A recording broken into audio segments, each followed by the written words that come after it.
A viewer has raised a question in a comment, and he has written, "Did I understand the information correctly?"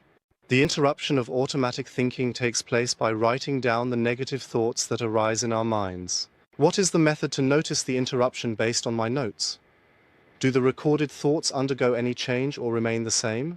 I would like to share my initial perspective on this question by stating that, in my view, there is no absolute right or wrong answer to it. There is no objectively right or wrong. What I frequently encounter is that individuals come to realize for themselves that certain things work for them and may not work for others. When I evaluate the methodologies I use in consulting, I can confidently encourage you, based on my experience, to say that the majority of models I work with are highly effective and efficient for most people, delivering quick and excellent results. And if someone attempts to approach their situation with these strategies, but does not make any progress, it frequently occurs because someone may have tried to utilize the models too briefly, or perhaps even genuinely utilize the models incorrectly for themselves. Frequently, we also have significant challenges, difficulties in starting and getting into action.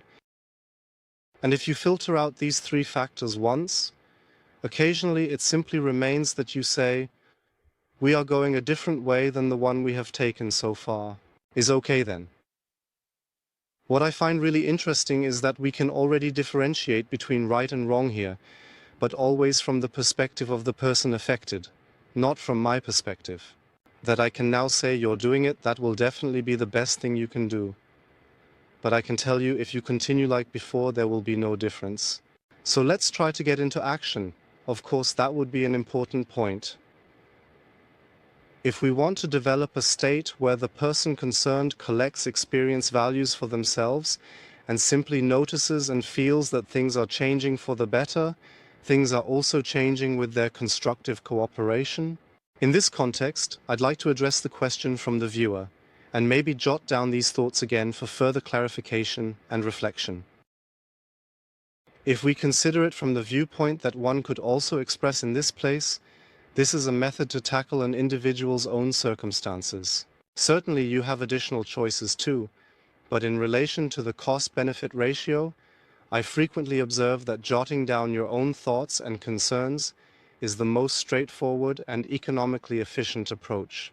It is a small amount of effort with a great measurable result, and that is actually in a very good relation. Why do I recommend writing it down? Well, on the one hand, it is a very good interrupter, as the viewer has just described. However, it is important to note that I am indeed allowed to utilize note-taking as a strategic approach to effectively navigate and address the challenges presented by my unique situation.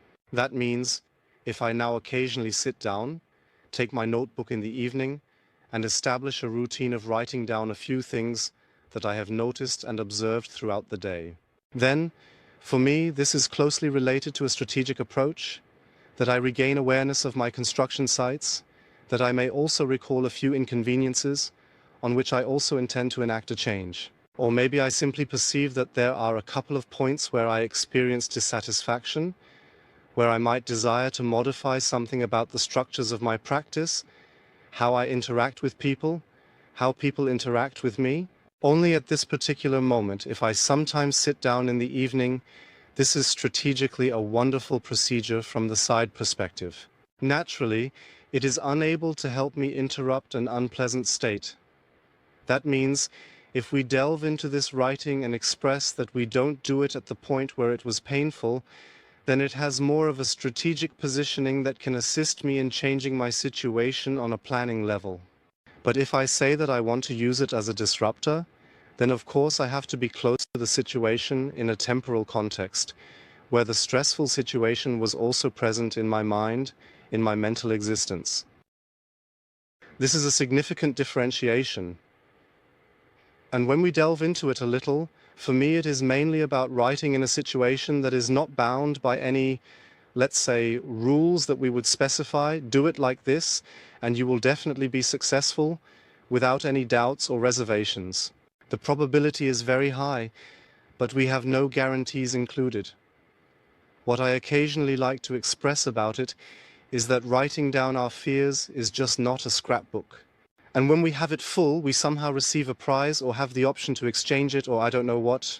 Writing down your fear is maybe more like a diaper for a child, with which we can catch something unpleasant and get rid of something in this process, which makes the whole thing more pleasant and comfortable, at least temporarily, until the child eventually sits on the potty.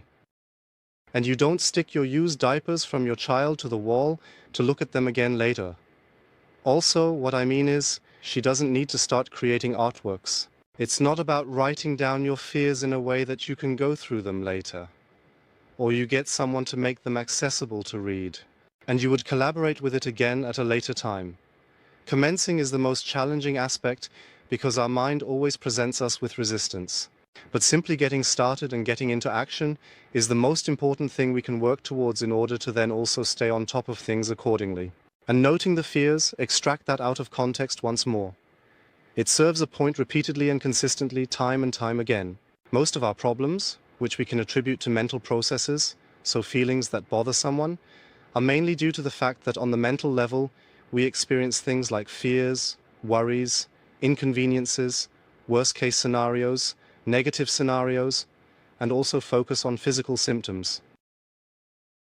All of these factors generally have a temporal orientation with regards to the state of the automatisms that are involved in the process. They come, they're there without us doing anything.